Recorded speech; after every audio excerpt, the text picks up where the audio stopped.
Hello class, in this lesson I'll cover dispersion effect.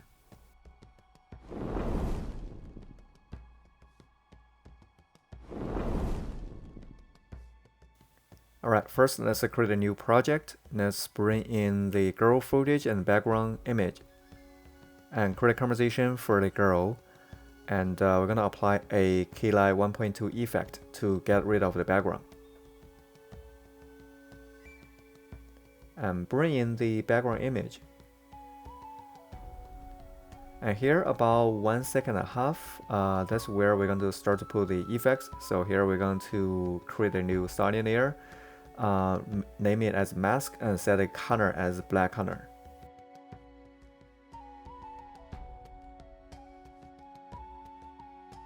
And on this starting layer, the mask layer, we're going to apply a gradient ramp effect.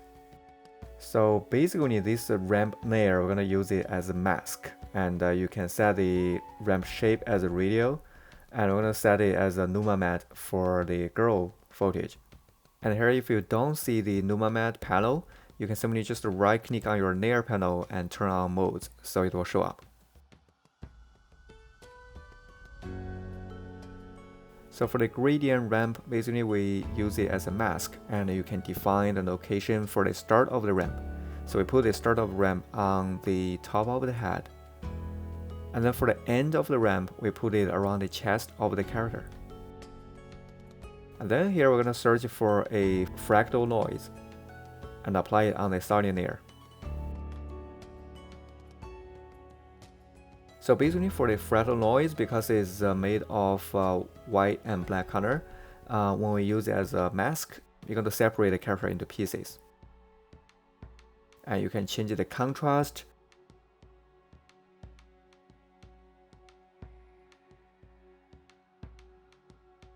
And then by twist the evolution, we can animate this mask. So at about 1 second, we're going to create a keyframe and then set your time at 8 seconds, and we're going to put about 300 degrees. So as you play, you can see that it goes very slow. So if you want it to go a little bit faster, and then you can jump to your second keyframe, which is at 8 seconds, and then add one circle. So together that's about 660 degrees. So now you can see that the timing comes better. And here's the result. Then here we can search for a threshold and drop it on the adjustment layer. So basically this is going to remove the soft edge.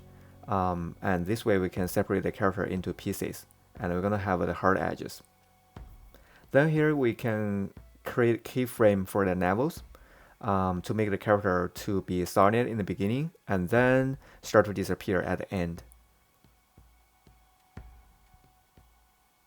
And we can also go to the brightness channel and create 2 keyframes. For the second keyframe, we can increase the brightness. That way we can make this mask turn to a purely white color at 4 seconds. So you're going to make the character disappear. And then we're going to duplicate the girl footage and the mask. And for the bottom one, we're going to twist the setting a little bit. So basically for the bottom one, we're going to use it as the shadow for the character. And then we're going to drop a tint effect on the girl's footage, and we're going to change the black color and white color to the shadow of the character. So basically this is going to create a bottom face for the character. So our character will look more kind of a 3D. So when the character's front face has a hole, and we can see through the hole and we can see the back face of the character. So basically that's the concept.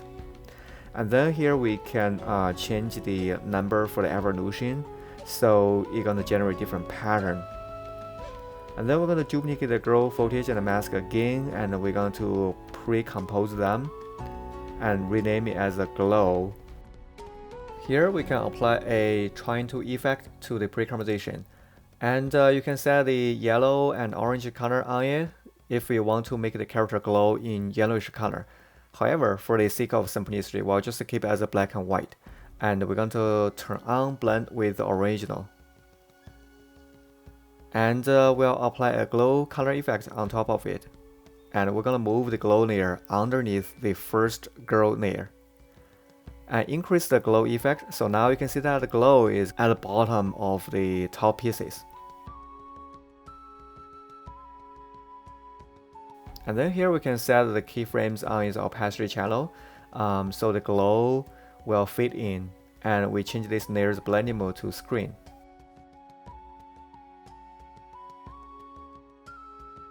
And then here we can create a mask on the glow layer.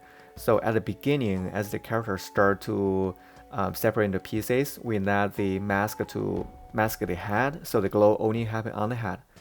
And then we can create a keyframe on the mask path and let the mask to grow. And then you can see that the glow going to expand to the whole body of the character.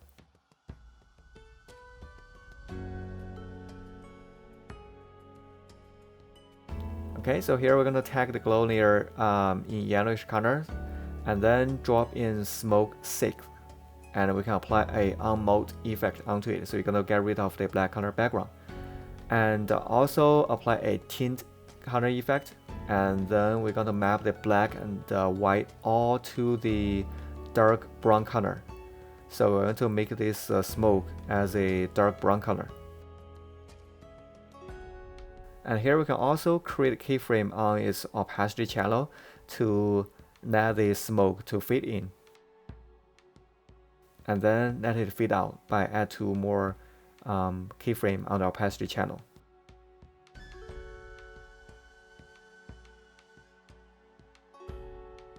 And you can adjust the time to make it look more natural. And then we're going to duplicate this smoke layer and rotate it so it looks different. And then you can cut the beginning of the time, and that will make the second smoke look different than the first one because we delayed the time. And then you can also add position keyframe and let it to move. So the smoke gonna grow and move.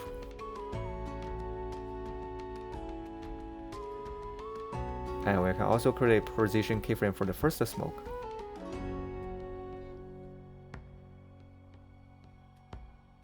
Then we're going to add the 7th smoke. And as the same, we're going to cut the beginning part, and we're going to apply the on mode effect.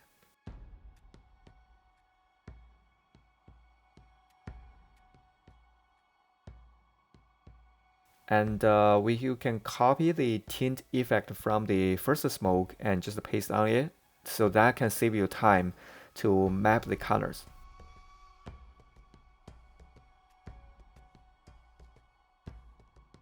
Here we're going to also add the opacity keyframe to let the smoke fit in and fit out.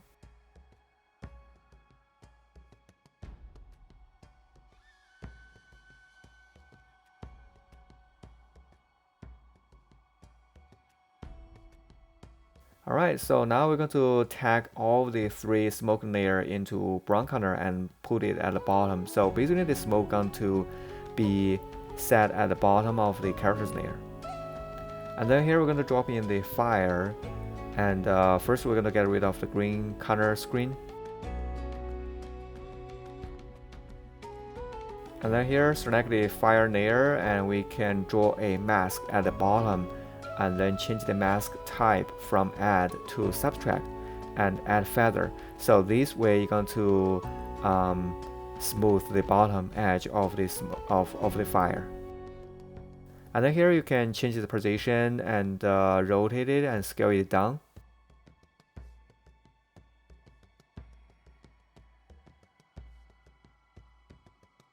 And also we can add a few keyframes on the opacity channel,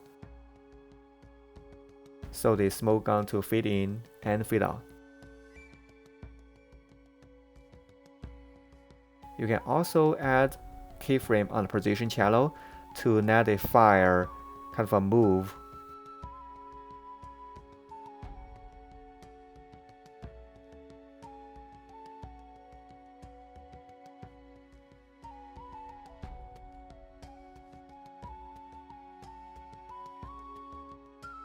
Okay, here we're going to change the blending mode to screen, so the color going to be add to the bottom layer, And we're gonna make a duplication and get rid of its position keyframes, and then put a fire around the neck, around there. So we're gonna set some fire to let it burn.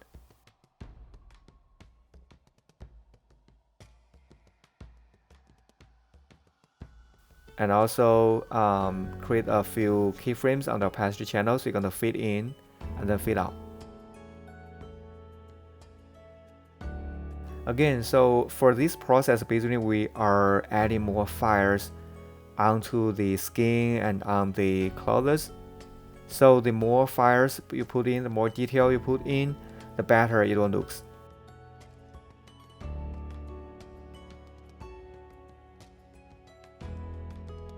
And as you're using the same footage, you can always cut the beginning part.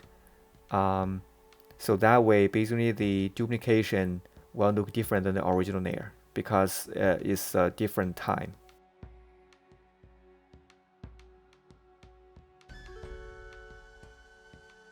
And once you've done the body, you can move on to the hand and the arm. So here I just speed up the recording. Basically, that's the same procedure. So you cut the time and you post upon the keyframes. You adjust the position, rotation, and the scale. And you put the fire to all of the remaining skins, so it looks like all of the parts on the character are burning. Again, the more detail you put in, the better it will look.